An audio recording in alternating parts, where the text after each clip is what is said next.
Kiai Haji Ahmad Marzuki lahir pada tahun 1901 di desa tempat ayahnya tinggal, yaitu Giriloyo. Sebagai putra bungsu, Kiai Romli sangat berkeinginan kelak si bungsu apabila sudah besar dapat menggantikan perjuangan yang telah dirintisnya, mendidik orang-orang untuk lebih dekat kepada Allah. Untuk mewujudkan cita-citanya tersebut sangat wajar apabila Kiai Marzuki ketika baru berumur 4 tahun sudah dididik dengan konsentrasi penuh. Pada tahun 1905 oleh Kiai Romli, Ahmad Marzuki dipondokkan di pondok pesantren Kanggotan Pleret Bantul di bawah bimbingan Kiai Haji Zaini. Karena masih kecil, maka pada waktu itu beliau hanya diajari kitab-kitab ubudiyah seperti kitab Safinatun Najah, Fathul Qorib, dan lain-lain. Di pondok Kanggotan ini beliau belajar sampai tahun 1910. Setelah 5 tahun belajar di Kanggotan, Ahmad Marzuki kemudian pindah pondok. Pondok yang dituju kali ini adalah pondok pesantren Termas yang berada di Pacitan, Jawa Timur. Pada saat itu pondok Termas berada di bawah bimbingan Kiai Haji Hafid Dimyati. Beliau belajar berbagai ilmu agama seperti syarak, tasawuf, tarekat, dan lain-lain.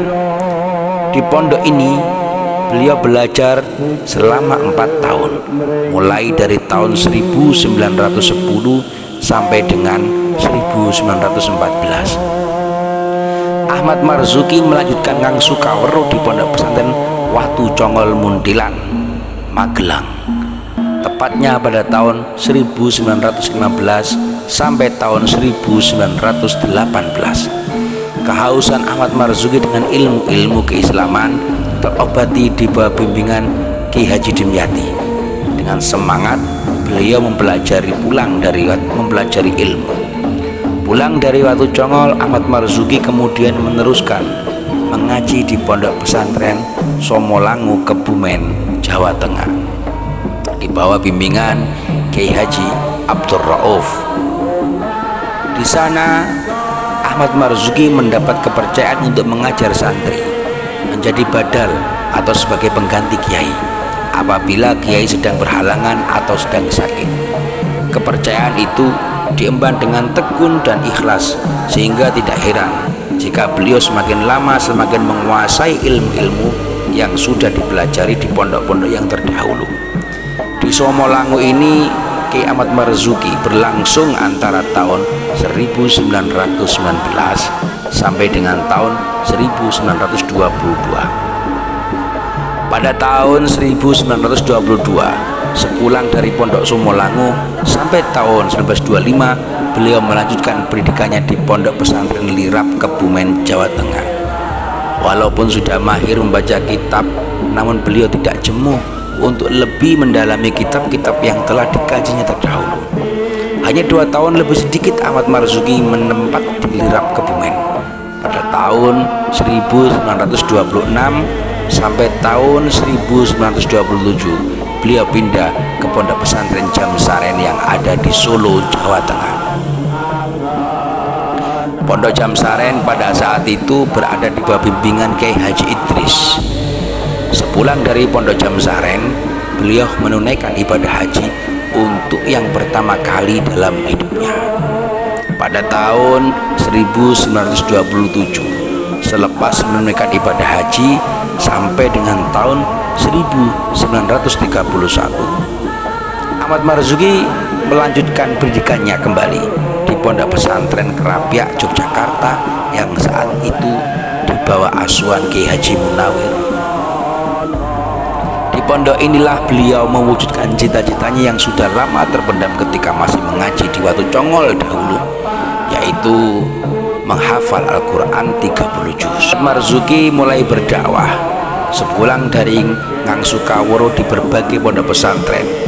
Di sekitar tahun 1931, Kiai Ahmad Marzuki mulai melakukan pengajian-pengajian di berbagai tempat, terutama di desa-desa di Gunung Kidul. Perjalanan untuk mencapai daerah-daerah di Gunung Kidul yang melewati hutan belantara pada saat itu memakan waktu berhari-hari. Dalam melakukan dakwah di Gunung Kidul, Ki Ahmad Marzuki atau yang akrab disapa Mbah Marzuki, demikian kata santri-santri PPNU.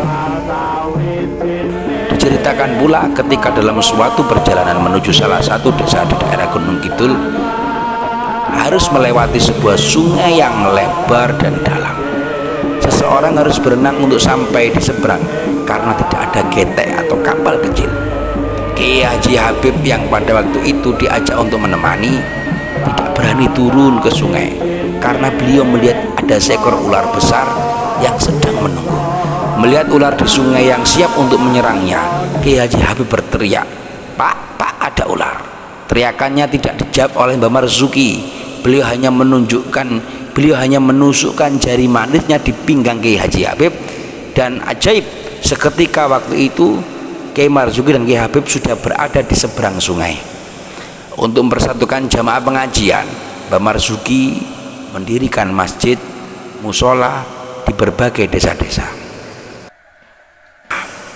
Aktivitas dakwah ini masih terus berlangsung ketika beliau dipercaya memimpin pesantren yang didirikan oleh sang ayah, Kiai Haji Romli, pada tahun 1935. Pondok itu dipimpin oleh beliau dan berlangsung sampai dengan tahun 1955. Bahkan selama memimpin pondok pesantren tersebut, beliau mendapatkan sambutan yang semakin hangat dari masyarakat. Hal ini bisa dilihat dari terus berkembangnya pondok tersebut yang semakin hari semakin banyak orang yang ikut mengaji. Selepas kemerdekaan 1945, bumi Nusantara ternyata masih disenangi oleh Belanda, sehingga wajar apabila pada bulan-bulan setelah Agustusan itu Belanda masih banyak yang berseliweran di Indonesia. Orang-orang pribumi yang melihat tingkah Belanda itu merasa tidak senang, sehingga di banyak tempat dikumpulkan para pemuda untuk digembleng menjadi prajurit yang tangguh. Mereka diberi ijazah dan amalan serta olah kanuragan. Salah satu tempat yang digunakan sebagai markas penggemblengan itu adalah pesantren yang dipimpin oleh Kiai Haji Ahmad Marzuki Girloyo. Mbah Marzuki memang semenjak kecil suka dengan kehidupan yang sederhana, suka menolong, dan tidak suka hidup mewah. Kiai Marzuki dalam berdakwah tidak pernah mengharapkan imbalan, bahkan beliau serahkan seluruh harta bendanya pada mereka yang membutuhkan. Diceritakan pula bahwa beliau mempunyai sawah yang luasnya mencapai 7 hektar dan sapi yang jumlahnya mencapai 150 ekor pada waktu itu. Harta miliknya itu seluruhnya beliau serahkan pada masyarakat yang kurang mampu dengan sistem bagi hasil. Inilah kecerdasan Kiai Ahmad Marzuki dalam berdakwah. Selain hal itu, Kiai Ahmad Marzuki memiliki ilmu ketabiban yang beliau dapatkan di samping dari ayahandanya Kiai Haji Romli, juga beliau dapatkan dari semenjak beliau mondok di pesantren-pesantren yang tadi.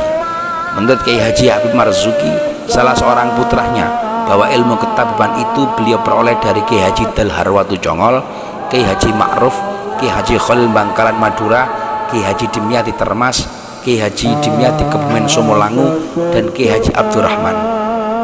Pemberian pertolongan ini juga beliau maksudkan sebagai sarana dalam berdakwah. Sebagai putra bungsu dari 5 bersaudara, Kiai Ahmad Marzuki mendapatkan tongkat estafet dari Kiai Haji Romli untuk meneruskan perjuangannya. Untuk membantu perjuangan Kiai Haji Ahmad Marzuki melangsungkan pernikahan dengan putri dari Kiai Haji Arifin, yaitu Nyai Dasina. Dari pernikahan ini menurunkan 2 orang putra.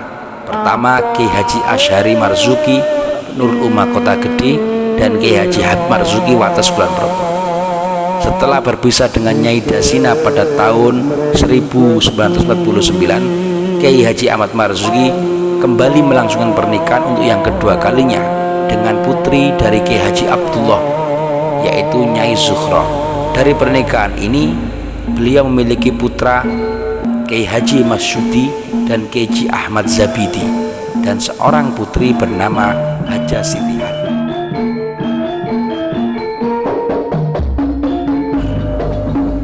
Allahumma nekto dulu ahub ing Allah, la ilaha illallah Muhammad Rasulullah sallallahu alaihi wasallam. Allahumma roh amadep ing nurullah somat-somat kelawan roh idawi jizim rupaku amadep ing cahya ning roh angadep uripku ing cahya Allah.